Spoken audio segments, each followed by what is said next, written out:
But B, they're 3-5. Sunday night, playing Seattle, who's a good team.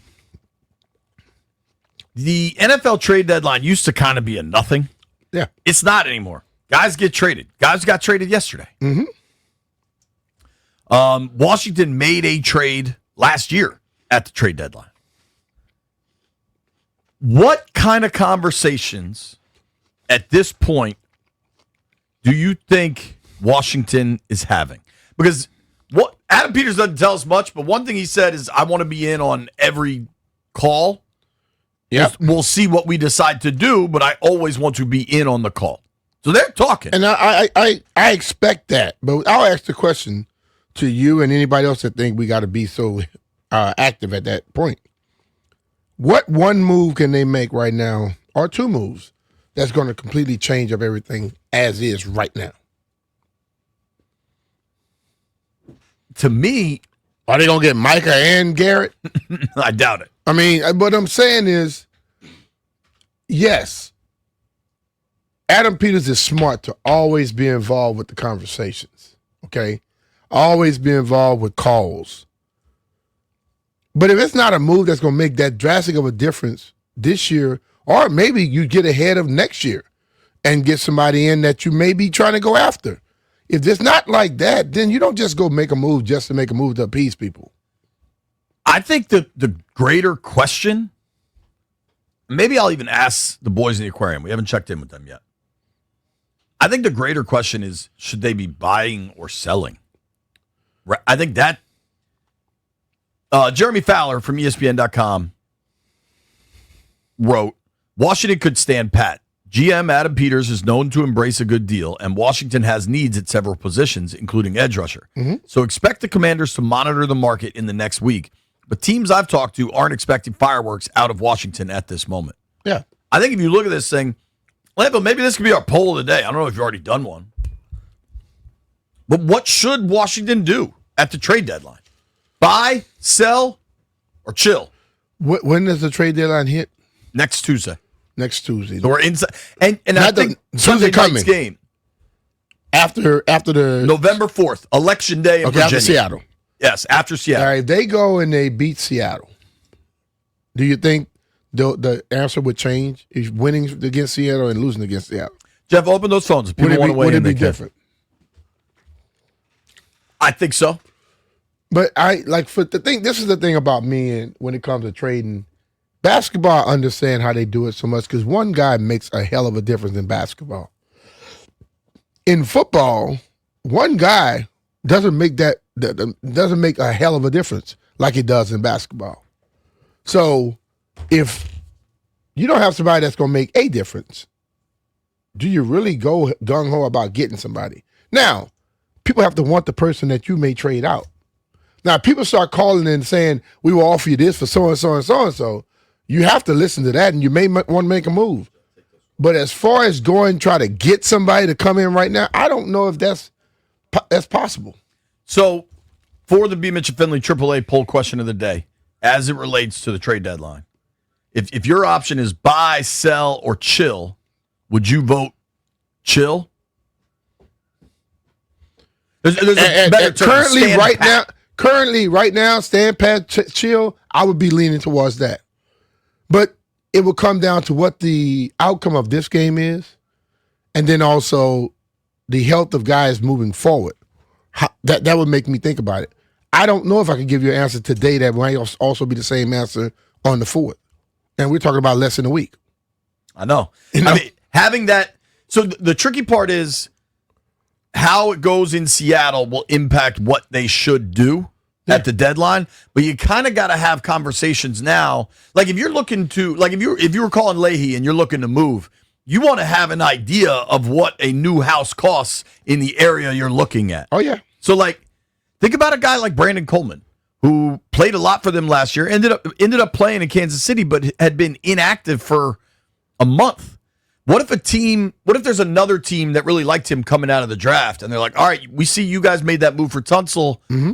We'll give you a 5th for Coleman. I don't know, but, like, those are the conversations being had right now. Personally, after 3 trades for veteran players in Debo, Lattimore, and Tunsil. You've lost a lot of draft capital. Mm-hmm. And I think this year we've seen there's still a lot of needs on this team.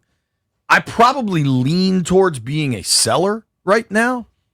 You've got some veteran players that would probably have some interest out there. Mm-hmm. I want to let the folks on the phones weigh in. Blake is in Wilmington. Blake, buy, sell, chill. I say chill for now. I'm with BMitch. If you had to give me an answer right now, I'd say you got to chill. Depending on what happens with the Seahawks, you can lean, sell.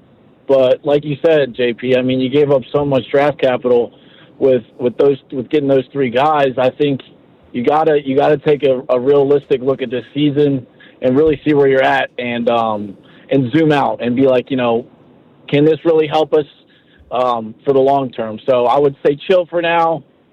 See how the game goes against the Seahawks. But if you got an opportunity to sell, I wouldn't hesitate if I was AP. Thank you, guys. Thanks, brother. It's a good call. G Height texted me and said, I don't think you can decide until after the Seahawks game, which is true, but you may have a more advantageous position to talk before the Seahawks game. Yeah, but you could talk before it, but depending on how things happen, that may still change your mindset. So, I mean, talking before, you're not making a deal then. Right. Still got to wait till that day to make the deal, so it's going to come down to what transpired in that game. Jim is in Tyson's. Jim, buy, sell, or chill? Love you guys' show, by the way. Thank you. Thanks, bro. Definitely sell. I think right now we have to be realistic. We're 14th in the NFC. The Eagles are 6-2. We're 3-5. We are not going to get any tiebreakers to win the East.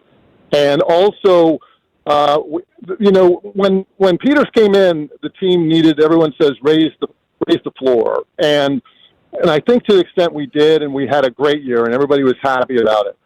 But now we're in a situation where we're almost going to have to do the same thing next year. The older free agents who are coming in on 1-year contracts, they're going to be expiring. Their performance is starting to go down. We're also seeing a situation where if you look at the first 2 years of Peters' draft selections, there really aren't many playmakers. I think I talked to some folks in my office. They said, well, what about Samerstall? And if you want to say that Samerstall is a playmaker, I guess you can. But we really haven't done a great job in the draft. And he has to take another shot at it because we're really going into the same year that we did 2 years ago, I believe, next year. I appreciate it, man. I think Mikey played quite well last year. This year it's been far more up and down. I think it's too early to be dismissive of draft classes, but I hear you. There hasn't been, outside of Jaden, and I think that's a pretty big one to suggest, and I think Trey Amos looks like the best rookie right now of this class. But, you'd love to see somebody emerge that's just a stud. Like, oh, man, that guy's a Pro Bowler, and that hasn't exactly happened. Thanks for the call, Jim. Appreciate you listening, man. Sure. This is interesting. Listen, I'll be honest with you. People that want to give up on draft picks after the first or second year, I don't buy that. Because Mikey had an outstanding year last year. This year he moved inside, and it's a little different than just being outside because you got the sideline as part with the cover. Help you up a little bit. Next year he could be right back to what he was this year. And you saying that they not hitting? Trey Amos has shown he has those capabilities. And that's all you want to see. For the most part, when you pick a draft pick in the first, like in the second round, things like that, third round, you want to see what they're capable of. And I know fans expect them to be ball busters and be as good as they're going to be in the first year. That doesn't happen. I also think Luke's starting to really emerge. Luke is emerging now in his second year. But what I'm saying is, we get so many fans who automatically want to just give up on people because they're not the best in the league immediately. Right. Hell, you're not the best at your job immediately when you get there. I also think people get really caught up in the offensive production at the wide receiver position, and it's certainly important. Luke was the 100th overall pick. Mm-hmm. If the 100th overall pick emerges as one of the best kick returners in the NFL, that's a hit. That's a hit. Yeah. And I think, I'm not saying he is. I still think Turpin in Dallas is probably the top of the list. Most people look at it like this. He was Luke's drafted on that track. He was drafted as a receiver, and they look at that as that's what you need to be good at. That they don't just look at the like. Let's be real. They don't give kick return and punt returns or credit. Hell, I lived it. Right. Okay, I'm living it.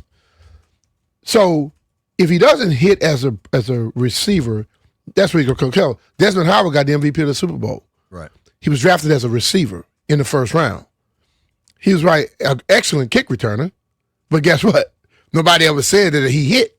Right. You know what I'm saying? Yeah, but the difference was they traded up to take him, what, 4th overall? Still. Luke at 100 is, if you... I mean, still, it's like if you draft it, they're looking at the 3rd round. That's all they're looking at. Right. They don't care about what position, whatever. You get drafted 1st, 2nd, 3rd round, people's mindset is you should be hitting at that. And he's starting to do that. If you really watch him and you see the things he's doing, the dude is starting to come around. And he's in his 2nd year. Midway through his 2nd year, hell, he's ahead of the game.